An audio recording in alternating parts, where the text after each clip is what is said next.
Hello everyone, कैसे हैं सारे students? Dear students, I welcome you all on the Gravity Circle Biology channel. Here is Amrita Raval and I am going to teach you all complete biology. ठीक है, तो प्यारे बच्चों, हम लोग ऑलरेडी 4 चैप्टर्स बिगिन कर चुके हैं. We have already started with 4 different chapters in 4 different timings of class 11th botany and zoology, of class 12th botany and zoology respectively. और ये चैप्टर्स जितने भी चल रहे हैं इन सबके 1 लेक्चर्स कंप्लीट हो चुके हैं. तो अब हम लोग आज से स्टार्ट करेंगे lecture number 2 of botany portion class 11th. The chapter will be the living world. ठीक है, स्टार्ट करने के पहले थोड़ी सी बेसिक बातें हमारे चैनल के रिलेशन में आप लोगों को बता देती हूँ. We are actually having 3 different channels linked with Gravity Circle as in a basic unit. ठीक है, जहां पर मेरा जो चैनल है यहाँ पर this is Gravity Circle Biology, जहां पर हर बार आप लोगों को मैं बायोलॉजी के बहुत interesting videos with the visual imagination and lots of motivation and strategies ये सब प्रोवाइड करूंगी. अलॉन्ग विद दैट हमारे पास में ग्रेविटी सर्कल केमिस्ट्री के लिए मृत्युंजय सर हैं. He is already taking lots and lots of batches. ठीक है, he is taking lots and lots of chapters all together for different classes with respect to NEET as well as IIT JEE and board examinations as well. Chemistry पढ़ा रहे हैं sir, जिसमें कि आप लोग अगर उनको अटेंड करते हैं तो you will gain a lot of knowledge as well as confidence in chemistry. Along with that, sir is also having his own channel with respect to motivation and strategies. His personal channel is named with his name only, that is Mrityunjay Pandya. तो आप जल्दी से इन तीनों ही channels के subscription ले लीजिए, subscribe कर लीजिए और रेगुलरली इन चैनल्स को विजिट करते रहो जानने के लिए कि क्या क्या नया आपके सामने आ गया है. अब हम लोग आज स्टार्ट कर रहे हैं चैप्टर पढ़ना. जहां से कहां से पढ़ा रहे थे ये बता देती हूँ. देखो, we have already begin with the living world chapter. Living world chapter के अंदर थोड़े बहुत बेसिक्स मैंने ऑलरेडी कवर करे हुए हैं. I have started with the introductory portion already. Introductory portion के बाद में हम लोग जो है बेसिकली आ चुके थे कि जो कैरेक्टरिस्टिक्स की बात करते हैं हम लोग लिविंग को डिफाइन करने के लिए, वहां पर रिप्रोडक्शन एज अ कैरेक्टरिस्टिक्स हम लोगों ने पढ़ना स्टार्ट कर दिया था. हमने ये देखा उस पर्टिकुलर पोर्शन के अंदर कि ऑर्गेनिजम्स में अगर हम बात करते बेसिकली कोई भी को लिविंग डिफाइन करना है तो लिविंग की प्रॉपर्टी होगी कि वो रिप्रोड्यूस करने की एबिलिटी रखेगा. रिप्रोडक्शन के मोड डिफरेंट हो सकते हैं, जैसे कि एसेक्सुअल मोड ऑफ रिप्रोडक्शन हो सकता है, सेक्सुअल मोड ऑफ रिप्रोडक्शन हो सकता है डिफरेंट ऑर्गेनिजम्स में. और हमने ये भी देखा था कि बेसिकली जो रिप्रोडक्शन की बात करते हैं तो that is going to be a characteristic feature of all the living organisms, but it is not a defining feature of all the living organisms. The only reason behind that is कि बहुत सारे ऐसे organisms हैं जो कि स्टराइल हो सकते हैं, दे आर नॉट फर्टाइल. ठीक है, इसके अंदर एग्जाम्पल में हम लोगों ने म्यूल देख लिया था यहाँ पर, और हम लोगों ने ड्रोन देख लिया था. ठीक है, ऐसे ही कोई ह्यूमन बीइंग की बात करें तो वो भी पॉसिबल है कि कई बार कपल्स जो रहते हैं वो इनफर्टाइल या स्टराइल हो सकते हैं. ठीक है, तो ड्रोन और म्यूल और इनफर्टाइल ह्यूमन बीइंग्स ये सब जिंदा रहने की क्षमता बिल्कुल रखते हैं, भले ही ये रिप्रोड्यूस नहीं कर सकते. इसीलिए बोलना जरूरी है कि reproduction is basically a characteristic of all the living organisms. ठीक है, but reproduction is not a defining feature of all the living organisms. इतना मैंने आप लोगों को लास्ट क्लास में कराया. अब आज हम लोग स्टार्ट करते हैं एक और बेसिक कैरेक्टरिस्टिक्स के. लिविंग ऑर्गेनिजम्स का एक और बेसिक कैरेक्टरिस्टिक्स क्या हो सकता है, वो आ जाएगा हमारे सामने मेटाबॉलिज्म. ठीक है, तो जब मेटाबॉलिज्म देखते हैं बच्चा, तो मेटाबॉलिज्म वर्ड जो है ये हम सब बहुत रिलेटेबल है. इस वर्ड आपके लिए नया वर्ड नहीं है क्योंकि ये क्लास 10th के पहले ही आप लोगों ने पढ़ा हुआ है साइंस के अंदर. यहाँ पर पॉइंट समझते हैं. एक आता है हमारे सामने मेटाबॉलिज्म का बेसिक मतलब क्या. ठीक है, तो जो हम बात करते हैं कोई भी लिविंग ऑर्गेनिज्म है, चाहे वो एक सिंगल सेल का ही बना हुआ क्यों ना हो, that can be unicellular.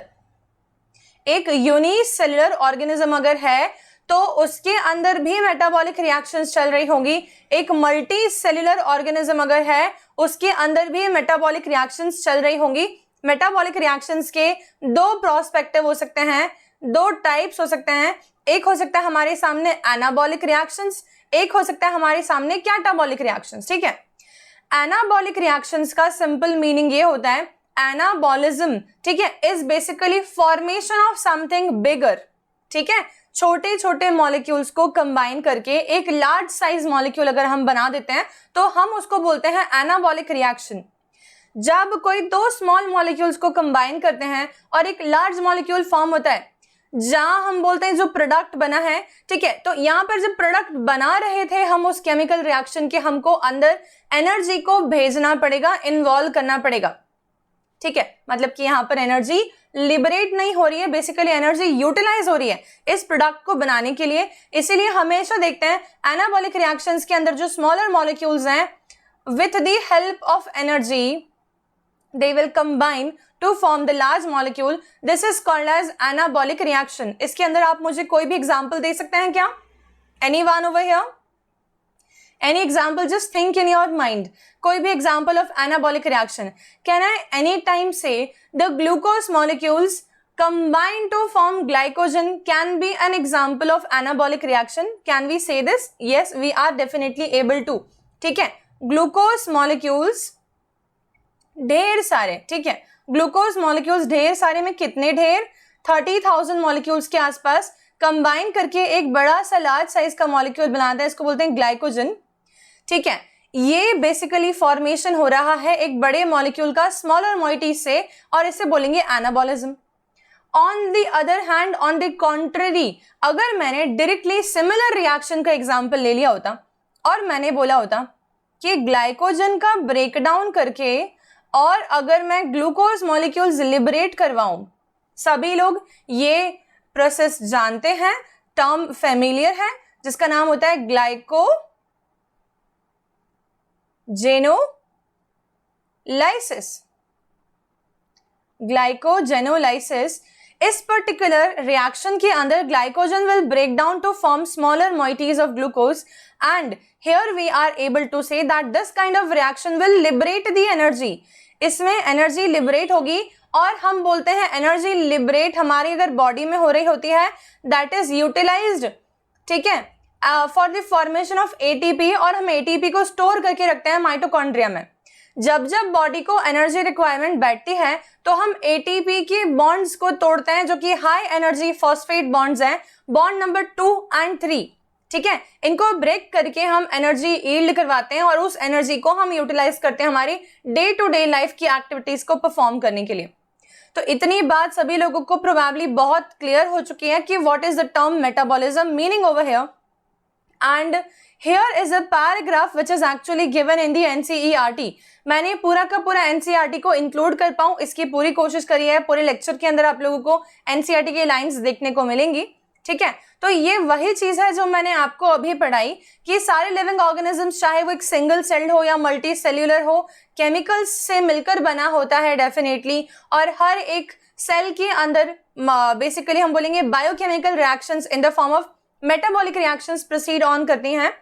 These chemicals, small and big, belonging to various class, size, etc., etc., etc., एक फॉर्म से दूसरे फॉर्म में कन्वर्ट होते रहते हैं, टर्न होते रहते हैं, ठीक है। जैसे कि मैंने थोड़ी देर पहले बोला, ग्लूकोज से ग्लाइकोजन बन जाएगा, ग्लाइकोजन से ग्लूकोज बन जाएगा, ठीक, ग्लूकोज से CO2, H2O और एनर्जी यील्ड हो जाएगी, ठीक है। तो बेसिकली हमें ये ध्यान रखना है कि the molecular conversion, inter conversion is a continuous process taking place in all the living organisms, that is only called as metabolism, ठीक है। तो this is interconversion। यहां पर आप लोगों ने ये वर्ड जरूर सुना होगा, इसको बोलते हैं टर्न ओवर, ठीक है। टर्न ओवर का सिंपल मतलब होता है molecular interconversion rate. Molecular interconversion rate को बोलते हैं टर्न ओवर नंबर, ठीक है। कितने टाइम में रिएक्टेंट प्रोडक्ट में कन्वर्ट हो गया, कितना रिएक्टेंट प्रोडक्ट में कन्वर्ट हो गया, ठीक है, ये सब टर्न ओवर को इंडिकेट कर रहा है, ओके। तो बेसिकली मेटाबॉलिक रिएक्शंस के रिस्पेक्ट में ये वाली लाइन पढ़ लीजिए सभी लोग, the sum total of all the chemical reactions taking place in our body is called as metabolism. जितनी भी टोटल बॉडी में रिएक्शंस चल रही है ना कंटिन्यूअसली, केमिकल रिएक्शंस, चाहे वो यूरिया साइकिल, यूरिया फॉर्मेशन हो रहा हो, या हम बोलें ग्लाइकोजेनेसिस, ग्लाइकोजेनोलाइसिस, और any other reaction, collagen synthesis inside the body, हम बोल सकते हैं lipoprotein synthesis in the body, cholesterol से हार्मोन बनना, और हजारों रिएक्शंस हमारी बॉडी में कंटिन्यूअसली चल रही हैं, हजारों रिएक्शंस चल रही हैं, ठीक है। इस पर्टिकुलर सभी को इकट्ठा अगर मैं कुछ बोलना चाहूं तो हम बोल देंगे मेटाबॉलिज्म। कोई भी नॉन लिविंग ऑब्जेक्ट की कैरेक्टरिस्टिक्स मेटाबॉलिज्म कभी भी नहीं हो सकती है। जैसे कि अगर मैंने बोला एक पेन है, इसके अंदर एक मेटाबॉलिज्म रिएक्शन चल रही है, this is quite not obvious, this is not possible, this is practically impossible thing, ठीक है। तो नॉन लिविंग की कैरेक्टर नहीं है, metabolism is always the characteristics of the living organisms. लेकिन अब एक बात और समझते हैं कि अगर मैंने एक मेटाबॉलिक रिएक्शन को एक टेस्ट ट्यूब में परफॉर्म कराया और बॉडी की कंडीशंस को साइमुलेट करते हुए करवाया हमने ये काम, simulation of conditions, that is जैसी कंडीशंस सेल के अंदर चल रही थी ना वैसी की वैसी कंडीशंस अगर मैंने टेस्ट ट्यूब में क्रिएट कर दी तो मैं बोलूंगी simulation of the conditions, stimulation नहीं है ये, ठीक है। It is simulation of the body fluids और कंडीशंस। ऐसी कंडीशंस क्रिएट करके अगर मैंने यहां पर कोई मेटाबॉलिक रिएक्शन परफॉर्म करा दी, ठीक है, अगर मैंने यहां पर कोई मेटाबॉलिक रिएक्शन परफॉर्म करा दी तो मैं क्या इसको बोलूं कि ये तो सेल के अंदर नहीं हो रही है। अगर ये सेल के अंदर नहीं हो रही है तो हम मेटाबॉलिक रिएक्शन को नॉन लिविंग वर्ड डेजिग्नेट कर सकते हैं क्या? ये करना एक बहुत बड़ी गड़बड़ हो जाएगी, ठीक है, क्योंकि मेटाबॉलिक रिएक्शन वहां चलती ही नहीं अगर मैंने साइमुलेशन ऑफ बॉडीली कंडीशंस नहीं किया होता। शरीर के जैसा एनवायरनमेंट अगर मैंने बाहर क्रिएट किया है तो ही जाके मेटाबॉलिक रिएक्शन कंफ्यूज हो रही है कि अच्छा ये तो बॉडी जैसे कंडीशंस है तो मैं परफॉर्म हो सकती हूँ। समझ आई बात? तो साइमुलेशन ऑफ बॉडीली कंडीशंस अगर हमने किया तो ये मेटाबॉलिक रिएक्शन जो है बाहर परफॉर्म करी जा सकती है। इसका साफ मतलब यह है कि मेटाबॉलिक रिएक्शंस को कभी भी हम लोग नॉन लिविंग नहीं बोल सकते। हाँ, टेस्ट ट्यूब में जब वो हो रही है तब हम उसको लिविंग भी नहीं बोल सकते हैं, लेकिन रिएक्शन तो लिविंग ही है, कंडीशंस एक्सटर्नल हैं, वो अलग बात है, ठीक है। तो इसका इतना सिंपल मतलब है कि हमें यहाँ पर ये पॉइंट मैं रीड कर देती हूँ, देखिए सभी लोग। An isolated metabolic reaction taking place outside the body of any organism performed in a test tube is neither living nor non-living, ठीक है। Hence, while metabolism is a defining feature of all the living organisms without any exception, isolated metabolic reactions in vitro are not living things but surely the living reactions। मतलब कि ये एक non living thing तो नहीं हो जाएगा, पर हाँ ये एक लिविंग रिएक्शन तो बाहर भी कहलाएगी, क्योंकि ये बॉडी फ्लूइड लाइक कंडीशंस के अंदर ही हम लोग परफॉर्म कर सकते हैं, वैसे ही एंजाइम्स का इस्तेमाल करके हम लोग परफॉर्म कर सकते हैं। तो आई होप कि इतना सभी लोगों को एकदम क्लियर हो चुका है, ठीक है। इतना बिल्कुल क्लियर हो गया हो तो यस मैम जरूर लिख दो, सो दैट मुझे समझ आ जाए कि तुम लोगों को पूरा क्लियर हो रहा है। This is definitely a recorded session. Again मैं तुम लोगों को क्लियर कर दूं, कई बच्चे कंफ्यूजन में रहते हैं कि is this a recorded one और a live going on right now. I am interacting whether I am not in front of you right now, but I am able to read everything whatever you are writing, ठीक है। तो इस बात को ध्यान दो कि तुम लोग जो भी लिख रहे हो मैं देख रही हूँ और मैं समझ रही हूँ कि तुम्हें समझ आ रहा है कि नहीं, इसीलिए लाइव चैट में यस या नो का आंसर करते जाया करो साथ साथ में, ठीक है। तो मेटाबॉलिज्म समझ आ गया। Is a defining feature of life forms, definitely, and cellular organisation is another thing inside which the metabolic reactions were running is again a defining feature of the life forms. दोनों बात समझ आ गई। Metabolic reactions तो defining feature है ही सही। Defining feature किसके अंदर मेटाबॉलिक रिएक्शंस चल रही हैं? वो है एक cellular organisation, that is again a defining feature of all the living organisms. कोई भी लिविंग ऑर्गेनिज्म बिना सेल का नहीं हो सकता, इसीलिए हम लोग वायरसेस को एक्सक्लूड कर देते हैं कि नहीं? हम जल्दी से बोल देते हैं कि viruses are not belonging to the living organisms, they can be said as a connecting link between the non living and the living contents, ठीक है। तो इसका रीजन सभी लोगों को प्रोबेबली क्लियर हो गया होगा, क्योंकि उनके अंदर जब तक वो किसी सेल के अंदर एंटर नहीं करते हैं मेटाबॉलिक रिएक्शंस परफॉर्म नहीं हो सकती हैं वायरसेस के अंदर। Is this much clear to all? तो मैं आगे प्रोसीड करती हूँ, ठीक है। अब हम आगे पढ़ते हैं एक शब्द जिसका बहुत सिंपल मतलब होगा, वो है कॉन्शियसनेस, ठीक है। अब मुझे बताओ कितने लोग जो यहाँ पर बैठे हुए हैं वो एक्चुअल में मेरी बात समझ पा रहे हैं, ठीक है, मेरी बात को कोरिलेट कर पा रहे हैं और उनके दिमाग में कोई रिलेटेबल एग्जाम्पल भी आ रहा है। अगर एग्जाम्पल नहीं आ रहा तो जो मैं बोल रही हूँ वो अपने दिमाग में उसको लेकर इमेजिन कर पा रहे हैं।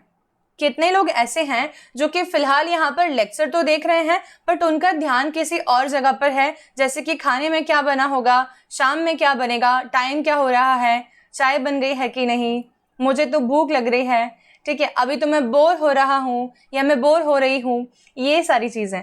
ये बेसिकली क्या है, are you all able to sense the surroundings? Are you all able to sense the surroundings? Whatever is happening in just surrounding you, are you all able to sense it? If you are able to sense it, then you should thanks God since right now you are conscious, and क्योंकि आप conscious हैं, आप living हैं, ठीक है। dead organisms are not able to sense anything happening right now in the surroundings, ठीक है। चलिए तो यहाँ देखते हैं, ये ऑक्टोपस दिख रहा है बहुत प्यारा सा, एकदम फटाफट से तैर के आया है और देखो ये कहीं आके बैठ रहा है, इसका कलर लगे जहां ये बैठा, क्या आपने इसके कलर में कोई बदलाव देखा? सभी ने देखा। अगर कि इसके कलर के अंदर कुछ चेंज हुआ है तो आप मुझे बताइए कि क्या ऑक्टोपस समझ पाया कि मैं जिस बैकग्राउंड पे बैठा हुआ हूँ बी राइट नाउ, ये वाला बैकग्राउंड के जैसा ही मेरा कलर हो जाए ताकि मैं किसी प्रेडेटर के अटैक से बच जाऊं, पहली बात। और दूसरी बात, या तो मैं किसी पे अटैक करने जा रहा हूं, वो कंफ्यूज हो जाए कि क्या मैं कोई प्लांट या बेसिकली कोरल या अंडर सी कोई चीज हूं और कोई एनिमल नहीं। कंफ्यूजन का भी तरीका हो सकता है कि नहीं है, जैसे कि मैंने कहा ये इस तरीके से मिमिक कर रहा है कि जिसपे ये अटैक करने वाला हो वो कंफ्यूजन में समझ ही नहीं पाया कि ये प्रेडेटर है। दोनों तरीके हो सकते हैं, ठीक है। तो हम देख रहे हैं simplest living organisms, non-chordates and chordates which are complex definitely do possess consciousness as the ability। consciousness का मतलब होता है environment के प्रति रिस्पॉन्स देने की क्षमता, ठीक है। consciousness का मतलब होता है environment में क्या बदलाव हो रहा है उसको समझने की क्षमता, ठीक है। जैसे कि पौधे हैं, कई बार आप लोगों ने सनफ्लावर के पौधे देखे होंगे। सनफ्लावर के पौधे जैसे ही शाम हो जाती है वैसे ही वो नीचे की तरफ झुक जाते हैं।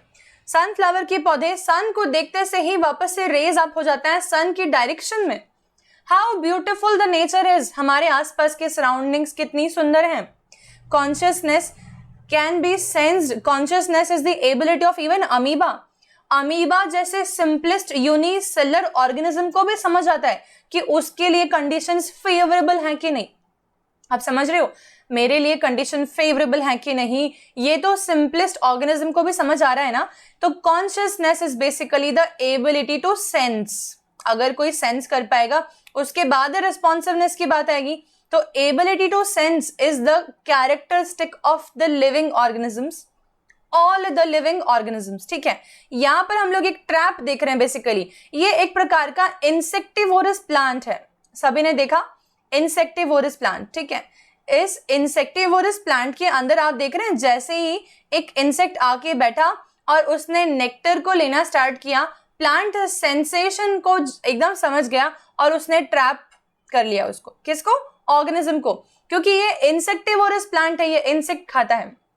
How beautiful the nature is, हमारे आसपास कितना सुंदर वातावरण है, कितना मतलब बेसिकली लकी समझना चाहिए हमें अपने आप को। कई बार बच्चे जो हैं बहुत अजीबोगरीब सी चीज पर डिप्रेस्ड फील करने लगते हैं। वो सोचते हैं कि उनके लाइफ में जो आसपास सराउंडिंग जो उन्होंने क्रिएट करी हुई है, ऑरा क्रिएट करी हुई है, उसके बाहर कोई दुनिया ही नहीं है, ठीक है। तो ये डिप्रेस्ड फीलिंग से बाहर आओ। We are very lucky, we are able to sense, we are being provided with the sense organs, eyes, nose, ठीक है। हमारे पास टेस्ट बर्ड्स हैं, ठीक है। Basically we are able to hear, ear के थ्रू, हमारे पास टच सेंसेशन स्किन की मदद से। कितना ब्यूटिफुली डिजाइंड बॉडी मिला है हम लोगों को, we should be proud of it, isn't it? Am I right और नॉट? ठीक है, तो these are some of the things which are actually given with because I have written them in different colours, each line have different meaning. ठीक है, देखो, the most obvious and technically complicated, something which is called is technically complicated.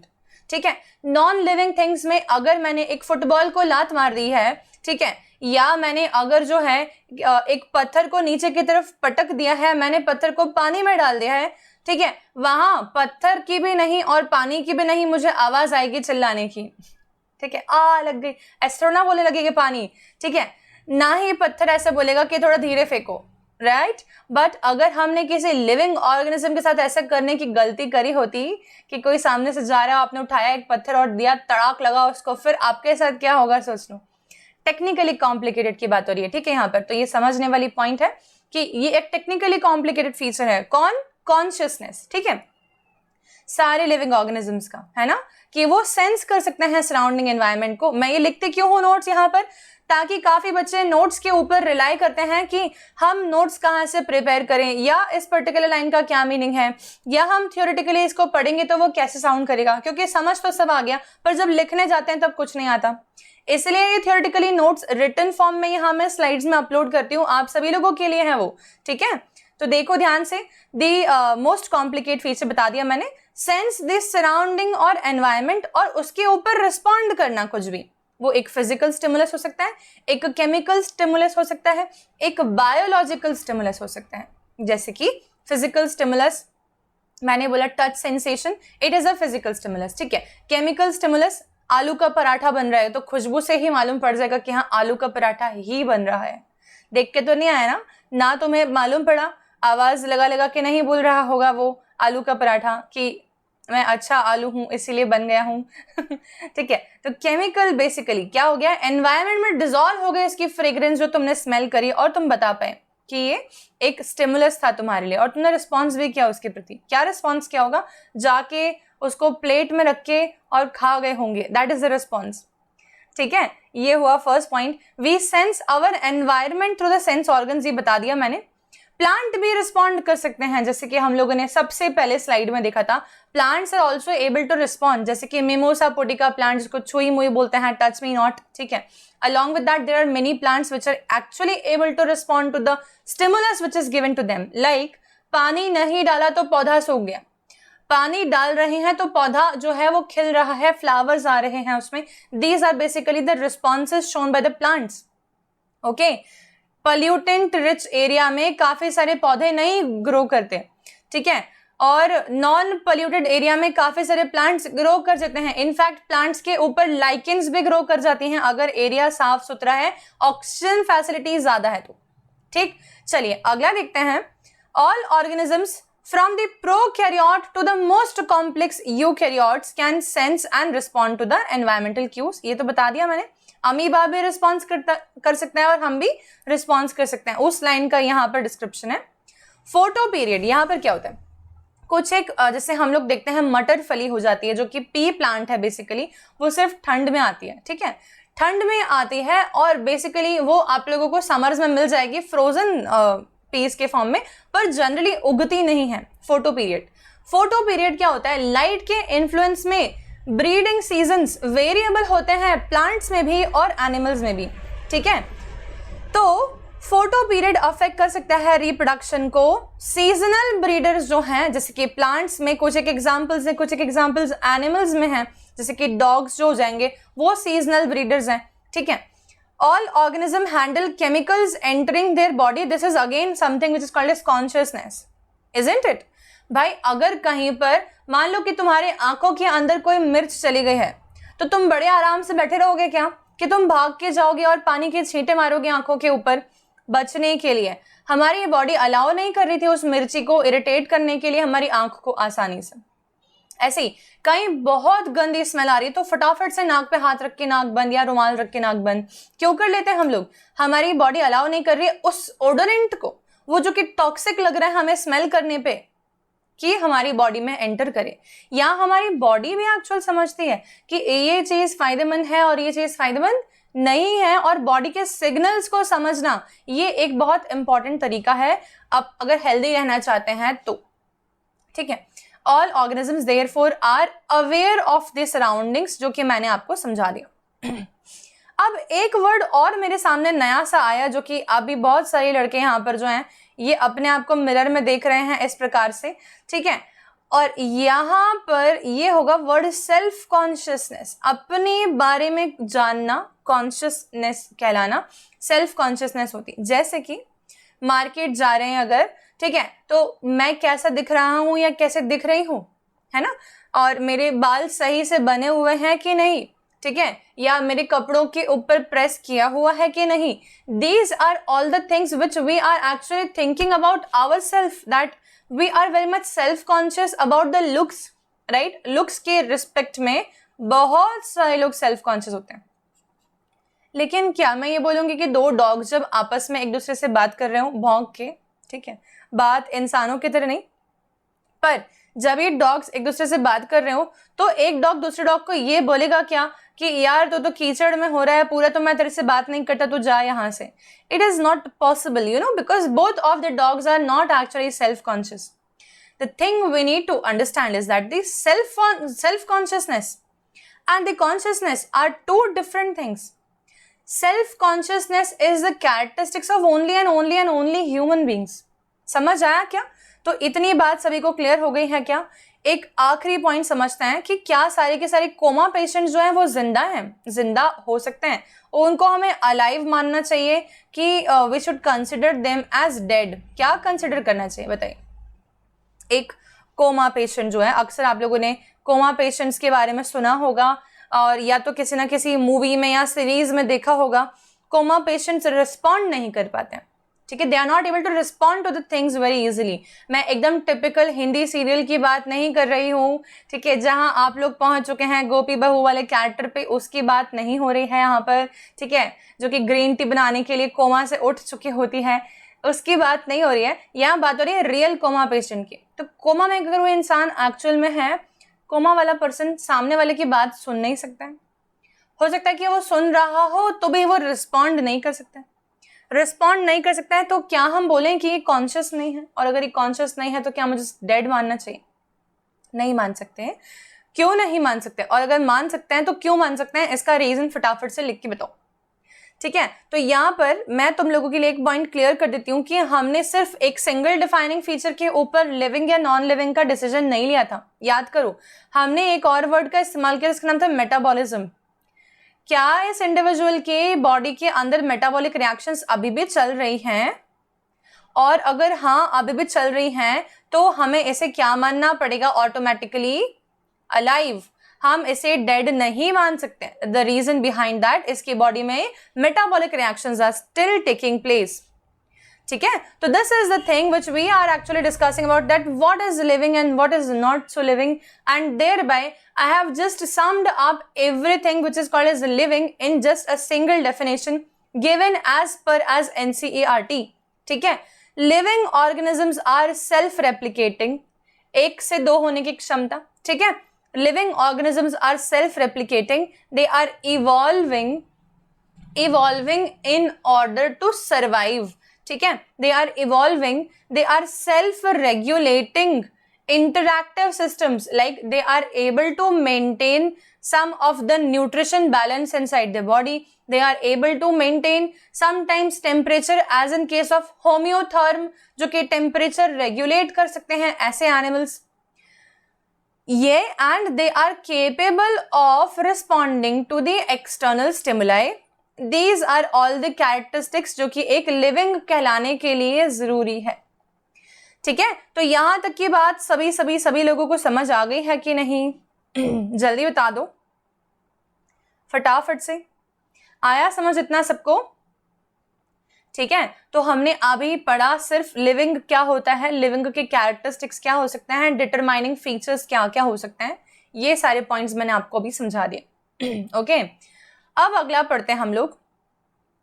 Properties of tissues are not present in the constituent cell but arise as a result of interaction amongst the constituent cells. ये line क्या है? ये ना एक थोड़ी सी अजीब सी line है जो कि बच्चों को कंफ्यूज करती है। मैंने ये पैराग्राफ जानबूझ के उठाया है।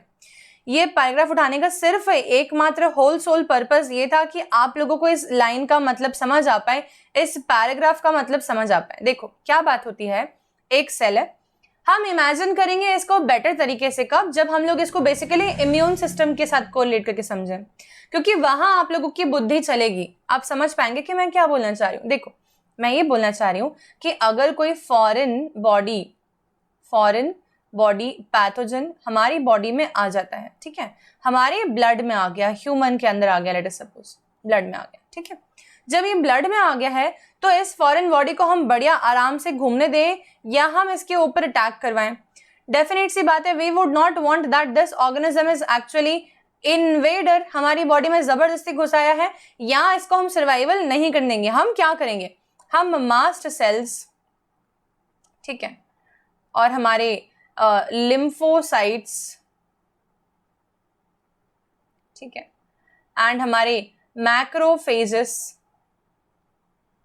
इन सभी को एक्टिवेट करवा देंगे, हम इन सभी को एक्टिवेट करवा देंगे, ठीक है। मास्ट सेल्स, लिम्फोसाइट्स और मैक्रोफेजेस ये सभी एक्टिवेट होकर इस फॉरेन बॉडी के ऊपर अटैक करेंगे और इसको किल करने की कोशिश करेंगे। अब समझ आए कि property of one tissue, basically एक टिश्यू की property is not present in the constituent cell, उस अकेले सेल के बलबूते पे नहीं है। In fact it is a result of interaction amongst the constituent cells, अलग अलग सेल के कॉन्स्टिट्यूएंट सेल्स के इंट्रैक्शन के ऊपर डिपेंड करती है एक टिश्यू की प्रॉपर्टी क्या है।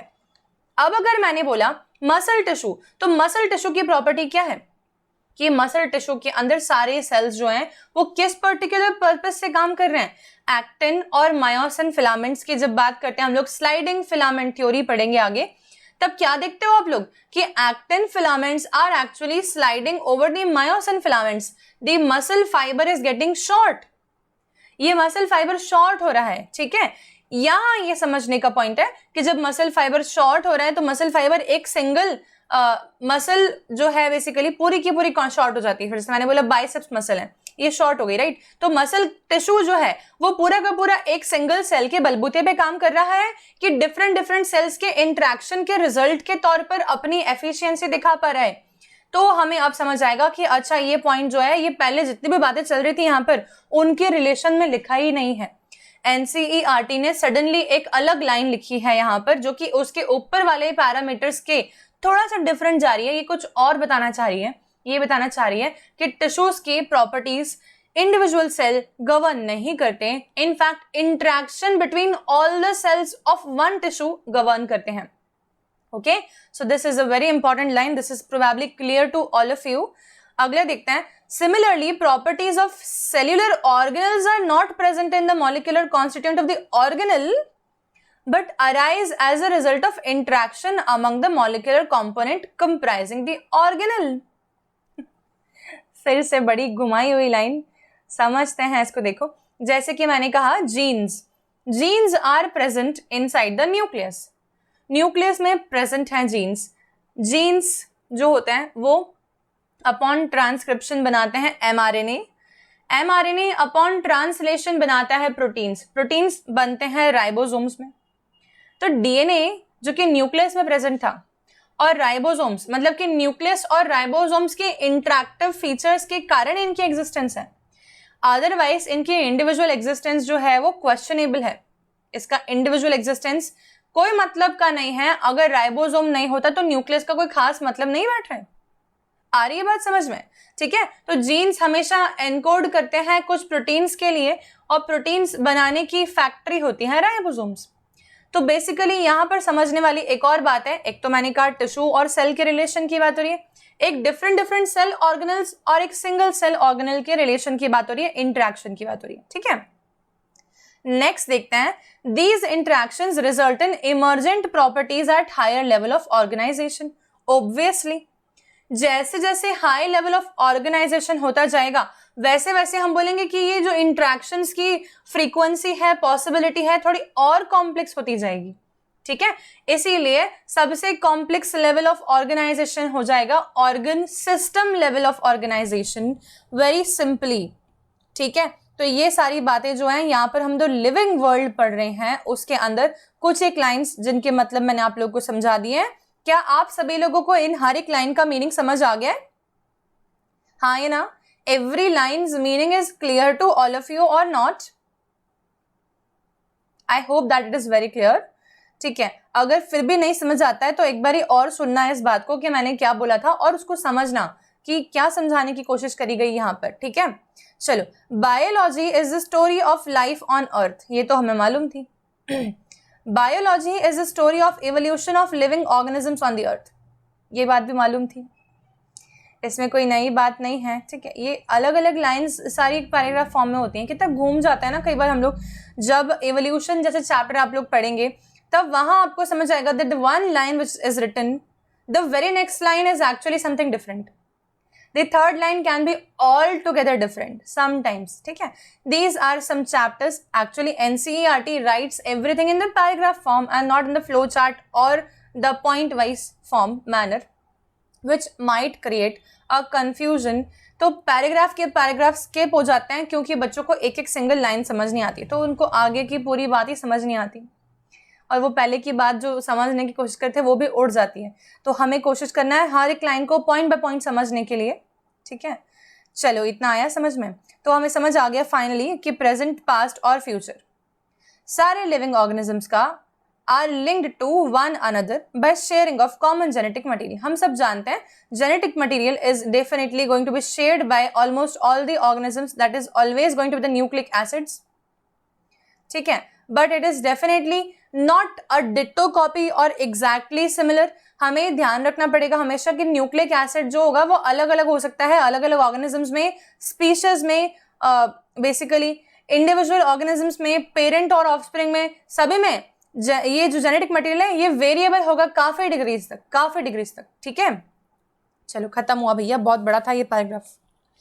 ठीक है, चलो आगे प्रोसीड ऑन करेंगे। Diversity in the living world पढ़ा रही हूँ। ठीक है, अब 1 मिनट रुक जाओ यार, वायर नीचे गिर गया।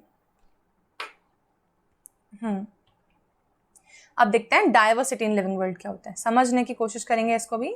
ये बेसिकली एक बहुत इंपॉर्टेंट पिक्टोरियल रिप्रेजेंटेशन है, शायद ये काफ़ी कुछ बोल रहा है। यहाँ देखें तो ये मदर अर्थ हमारी जहाँ हम सब हैं, इसके ऊपर सिर्फ हम नहीं हैं, इनफैक्ट यहाँ पर इतने सारे ऑर्गेनिजम्स हैं, एनिमल्स हैं, प्लांट्स हैं और कुछ एक ऐसे ऑर्गेनिजम्स हैं जो कि हमें दिखाई नहीं पड़ते, अदृश्य हैं पर फिर भी एग्जिस्टेंस है, जैसे कि कोरोना वायरस। ठीक है, ये ऑर्गेनिज्म है क्या? नहीं, बिल्कुल भी नहीं। जैसे कि बैक्टीरियाज, यस डेफिनेटली। ठीक है, तो मैंने यहाँ पर अभी ऑर्गेनिज्म बोल दिया कोरोना वायरस को, तो वो क्या हो गया? एकदम ही गलत बात। रीजन, क्योंकि वो नॉन लिविंग और लिविंग दोनों के अंदर प्रॉपरली फिट नहीं बैठ रहा, वो इंटरमीडिएट है, राइट? देखो ये कितना ज़्यादा ब्यूटीफुल इमेज है जहाँ पर हमने देखने की ट्राई करी कि कितने डिफरेंट टाइप्स ऑफ प्लांट्स, ठीक है, flowers and butterflies, and there are different types of, you know, this is mushroom, I am able to see some kind of, you know, insect over here, and this beetle, mosquito, different things, right? हमें diversity की जब भी बात करनी है, हमें इतनी विभिन्न प्रकार मिलेंगे हमारे आसपास में, नियर प्रॉक्सिमिटी में, हम जैसे जैसे आगे बढ़ेंगे। मैं अगर आपसे बोलती हूँ कि आप सिर्फ अपने कॉलोनी लेवल तक के ऑर्गेनिजम्स इमेजिन करो तो आपके दिमाग में आ जाएंगे मस्कीटोज, है ना, कॉकरोचेस भी आ सकते हैं, और बटरफ्लाइज, बहुत सारे। और थोड़ा और आगे जाओगे तो क्या यही सेम मिलेंगे? Not necessary. मैंने बोल दिया सिटी के बाहर चले जाओ तो आपको वो अलग बर्ड्स दिखेंगे जो आपको शायद आपके सिटी में नहीं मिलती। ठीक है, मैंने बोल दिया कि स्टेट ही बदल दो, तब फिर हो सकता है कि आप रणथंभौर पहुंच गए। अलग अलग ऑर्गेनिजम्स, अलग अलग एनिमल्स, मैंने बोल दिया कंट्री बदल दो, फिर हो सकता है कि हमें कैंगरूज दिख जाए किसी और कंट्री में जाके, जो कि हमारे यहाँ जनरली नहीं मिलते। बेसिकली क्या होगा, जैसे हम एरिया एक्सप्लोर करेंगे हमें डिफरेंट फ्लोरा एंड फौना देखने को मिलेगी। फ्लोरा का मतलब होता है प्लांट्स, फौना का मतलब होता है एनिमल्स। ठीक है, चलिए, तो यही पूरी जो बात मैंने बोली ना, सेम एग्जैक्ट बात यहाँ लिखी हुई है। मैं दोबारा नहीं पढ़ रही हूँ उसको। I would request everyone just to read this once, this given in NCERT similarly. सिर्फ इतना ध्यान रखेंगे कि जितनी भी चीजें हमें दिखी उन सबको हम डेजिग्नेट क्या करें। भाई अगर मुझे यहाँ पर दिखता है एक बटरफ्लाई तो मैं डेजिग्नेट क्या करूँ इसको? ये एक स्पीशीज है। ये फ्लावर एक स्पीशीज है, ये फ्लावर एक स्पीशीज है, ठीक है। बेसिकली फ्लावर नहीं, ये प्लांट है ना, ये प्लांट एक अलग स्पीशीज है, ये एक अलग स्पीशीज है। सारे ही ऑर्गेनिजम्स जो कि हमें डिफरेंटली दिखे हैं, एकदम सेम नहीं, मैं 2 कॉकरोच साथ में रख के बोलूंगी नहीं कि 2 अलग अलग स्पीशीज हैं अगर वो सेम दिख रहे हैं तो, ठीक है। लेकिन एकदम हल्का फुल्का भी चेंज जो है स्पीशीज बदल देता है, ठीक है। तो organisms can be belonging to many many many species, अलग अलग स्पीशीज को बिलोंग कर सकते हुए हो सकते हैं ऑर्गेनिजम्स। और ऐसे कितने स्पीशीज टोटल प्रेजेंट हैं अर्थ के ऊपर, हमें ध्यान रखना है। This 1.7 to 1.8 million species, this question which is generally asked in some of the lines given in the questions of NTA के मॉक टेस्ट में 1.7 to 1.8 मिलियन स्पीशीज के बारे में कई बार डिस्क्रिप्शन आया, ठीक है। ओके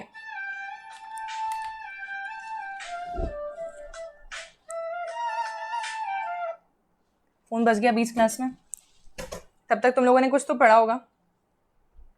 देखो यहाँ पर ये क्या आप सभी लोगों ने यहाँ पर मैंने कुछ लिखा है, इसको पढ़ा। मीनवाइल यहाँ लिखा नीड ऑफ नॉमेनक्लेचर। तो नीड ऑफ नॉमेनक्लेचर में मैंने कुछ अलग अलग चीजें लिखी हैं। जैसे मैंने लिखा है एकदम हिंदी भाषा में लिखा है, ठीक है। इंग्लिश की सिर्फ स्पेलिंग है, बात पूरी हिंदी है। गिलकी सब जानते हैं, नेनुआ ये अलग लग रहा है, dish rag gourd, sponge gourd, vegetable sponge, तोरई, रिज गोर्ड। ये बेसिकली ये सब क्या है, ये इतने सारे क्या हैं ये, ठीक है। ये सारे के सारे इस पर्टिकुलर प्लांट के अलग अलग नाम हैं। My goodness, can I just say that अलग अलग जगहों पर, अलग अलग प्रांतों में ये एक सिंगल वेजिटेबल को अलग अलग कॉमन नेम्स से जाना जा सकता है ना। जैसे कि फैमिली वाले में कई बार पैटर्नल साइड पर, फादर की साइड पर आपका अलग नाम रख देते हैं, मदर की मैटर्नल साइड में आप लोगों का अलग नाम रख देते हैं, स्कूल में आपका अलग ही नाम चल रहा होता है, ठीक है, और आपके दोस्त आप लोगों का अलग नाम रख देते हैं, राइट, ठीक है। लेकिन जब आप एक्चुअल में 10th क्लास की मार्कशीट के अंदर अपना नाम लिखवाते हैं तो क्या आप ब्रैकेट में सब गोलू, सोनू और ये सब भी लिखवाते हैं क्या?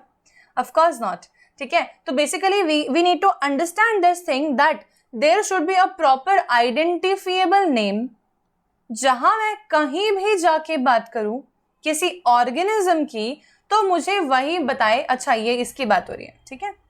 हम रहे, मतलब I was there in Uttar Pradesh for some time, जहाँ मैं IIT BHU से पोस्ट ग्रेजुएशन कंप्लीट कर रही थी मेरा, ठीक है, M.Tech in pharmaceutical engineering.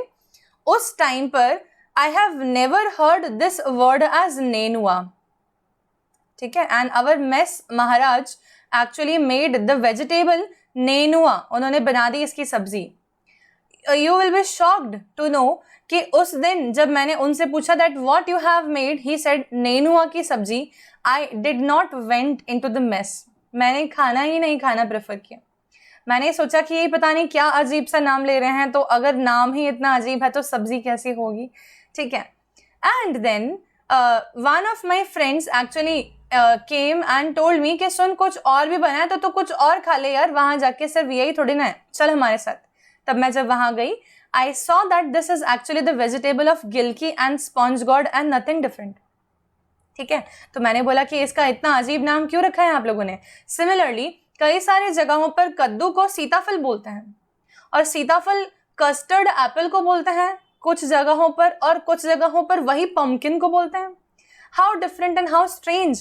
The naming can be variable from one state to another state, from one city to another city, from one culture and region to another culture and region. Isn't it? Thereby the need of this particular kind of nomenclature arose in front of us. हमारे सामने ये nomenclature की need आ गई, ठीक है। तो इसका actual नाम है लूफा एजिप्शिएका, ठीक है, लूफा एजिप्शिएका, गिलकी को बोलते हैं घर में मत बोलना, भगा देंगे बाहर, ठीक है। तो दिस इज वेरी क्लियर कि हमें एक स्टैंडर्ड नाम रखना बहुत जरूरी। There is a need to standardise the name of any of the living organism, और नामकरण को बोलते हैं नॉमेनक्लेचर। सिंपल लैंग्वेज में बोल रही हूँ यार, The naming of any of the different species for the very first time is called as nomenclature. उस nomenclature को बार बार बदला नहीं जाएगा. जैसे कि मैंगो को nomenclature के नेम से basically botanical name, scientific name क्या हो जाएगा उसका? That will be called as Mangifera indica. Simply, Embolica officinalis is the name of amla, right? Homo sapiens is the name of human. Musca domestica is the name of makhi. Periplaneta americana is the name of cockroach, and it will not be changed since they are being designated with these names according to the nomenclature committees in the world. ठीक, तो ये nomenclature basically क्यों जरूरी है?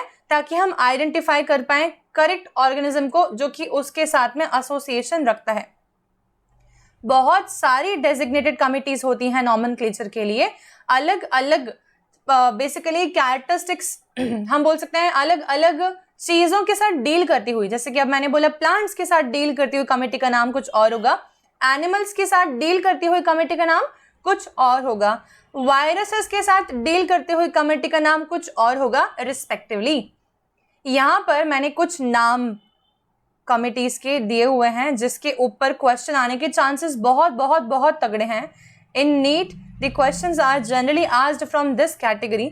You need to actually understand the abbreviation short form with the proper name, मतलब कि full form जो है उसका, उसके साथ आप लोगों को याद रहना चाहिए. यहाँ पिक्चर्स भी अटैच कर दिए ताकि इमेजिनेशन में आसानी हो. ICBN कुछ नहीं अलग, international code of botanical nomenclature for plants, but not only plants, in fact इसी के अंदर फंजाई और साइनोबैक्टीरियाज भी आ जाएंगे. ठीक है, ICBN is international code for nomenclature of plants. ठीक है, बॉटनिकल नॉमेनक्लेचर हो जाएगा ये, botany. Okay, ICZN international code of zoological nomenclature, मतलब कि फिर से हो गया ये एनिमल्स के रिस्पेक्ट में. इजी था. अभी ICBN और ICNB कंफ्यूज करते हैं, ध्यान से नहीं पढ़ते, जल्दी जल्दी पढ़ लेते हैं तब. ठीक है, तो ICBN बॉटनिकल नॉमेनक्लेचर, ICNB अलग है, international code of nomenclature of bacteria है ये. तो बैक्टीरिया आखिरी में दिया है इसके, नॉमेनक्लेचर पहले, उधर बॉटनिकल पहले था, नॉमेनक्लेचर बाद में. ठीक है, एक और है ICNCP international code for nomenclature of cultivated plants. Cultivated plants normal plant की कैटेगरी में नहीं रख रहे हम लोग, जिनको अलग से उगाया जाता है क्योंकि उनका कुछ इकोलॉजिकल बेनिफिट है. उन प्लांट्स को जो खेती बाड़ी में इस्तेमाल करते हैं, पौधे सब्जियां वगैरह, उनको हम लोग कल्टीवेटेड प्लांट्स के अंदर रखेंगे और उनका नॉमेनक्लेचर अलग तरीके से करा जाता है क्योंकि उसको अलग कमेटी गवर्न करती है. ठीक है, एक आता है ICTV international committee on taxonomy of viruses. ये वायरसेस के नॉमेनक्लेचर के साथ डील करती है. जैसे कि हम बोलते हैं अभी सार्स कोरोना वायरस. ठीक है, एक होता है H5N1, ऐसे वायरसेस के भी नाम होते हैं. ठीक है, तो ये समझने की बातें हैं कि इनको गवर्न कौन कर रहा है. This is how ever very clear thing. मैं बस क्लास एंड कर रही हूँ, थोड़ी देर में 5 मिनट का और पढ़ा देती हूँ. तुम मुझे बताओ कि तुम्हें यहाँ पर क्या समझ आया. कॉमन नेम मैंने लिया.